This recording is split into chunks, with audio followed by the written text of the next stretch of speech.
બનાસકાંઠાથી સમાચાર જ્યાં અંબાજીમાં ભારે પવન સાથે ધોધમાર વરસાદ પડ્યો। હવામાન વિભાગની આગાહી મુજબ જ અંબાજીમાં ધોધમાર વરસાદથી જળબંબાકારની સ્થિતિ સર્જાઈ છે। ભારે વરસાદના કારણે અંબાજીના હાઈવે અને રસ્તા પાણીમાં ગરકાવ થઈ ગયા।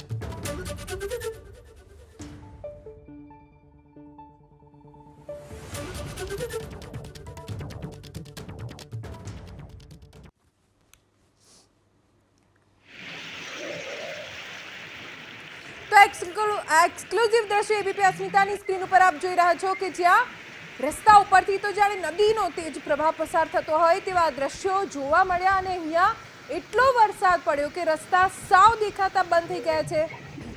મુખ્ય રસ્તા હોય, શેરીઓ હોય કે હાઈવે હોય ત્યાં પાણી ભરાઈ ગયું છે। એક્સક્લુઝિવ દ્રશ્ય એબીપી અસ્મિતાની સ્ક્રીન ઉપર આપ જોઈ શકો છો। અમારા સંવાદદાતા રતન પાસેથી વધુ જાણકારી પ્રાપ્ત કરીશું। રતન, અત્યારે દ્રશ્યો અમે જોઈ રહ્યા છે, આ કયા વિસ્તારના દ્રશ્યો અને શું સ્થિતિ?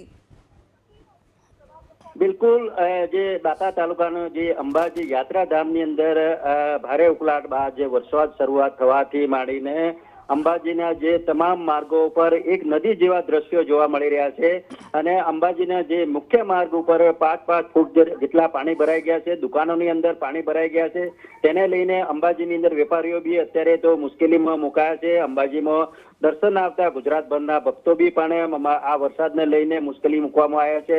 દર્શનાર્થે જતા લોકોને બી ચાલવાની અંદર મુશ્કેલી પડે છે। અત્યારે રોડ ઉપર લગભગ 3 ફૂટ જેટલા પાણી ભરાયા છે અને ગ્રામ પંચાયતને જાણ કરવામાં આવી છે। ગ્રામ પંચાયતે અમુક દુકાનોની અંદરથી જે પમ્પિંગ દ્વારા પાણી બહાર કાઢવામાં આવે છે। અત્યારે તો અંબાજી આખું પાણી બેટમાં ફેરવાયું તેવા દ્રશ્યો જોવા મળી રહ્યા છે।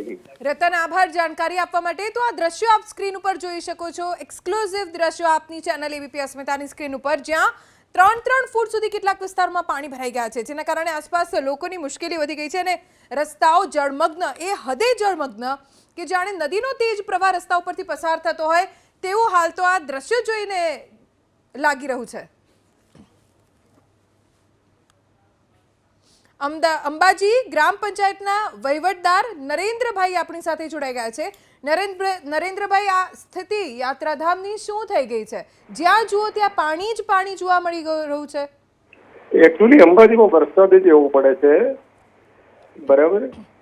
પણ ચોમાસામાં તો નરેન્દ્રભાઈ વરસાદ જ પડવાનો ને, એ પછી અંબાજી હોય કે કોઈ પણ જગ્યા હોય, આપની જવાબદારી છે કે આવું ન થાય। પણ પ્રશ્ન એ છે કે અહીંયા બધા ટોટલી ડોંગર રોડ અને સીસી રોડ ને બધું બનેલું છે, જેના કારણે પાણી શોષવાનું કોઈ શક્યતા રહેતી નથી જમીનની અંદર।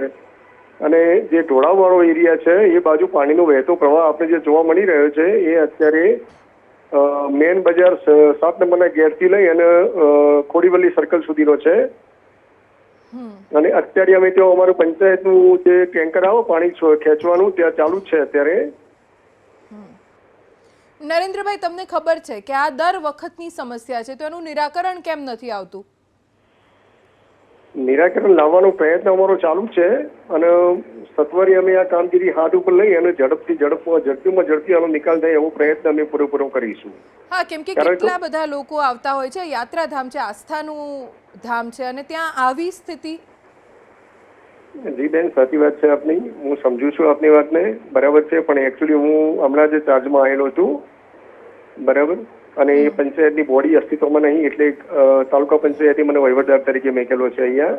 ઓકે, બરાબર। તેમ છતાં હું મારો પૂરો પ્રયત્ન કરીશ કે આનું સત્વરે નિરાકરણ આવે। આપની પાસે એ જ અપેક્ષા છે નરેન્દ્રભાઈ। આભાર એબીપી અસ્મિતા સાથે વાત કરવા માટે।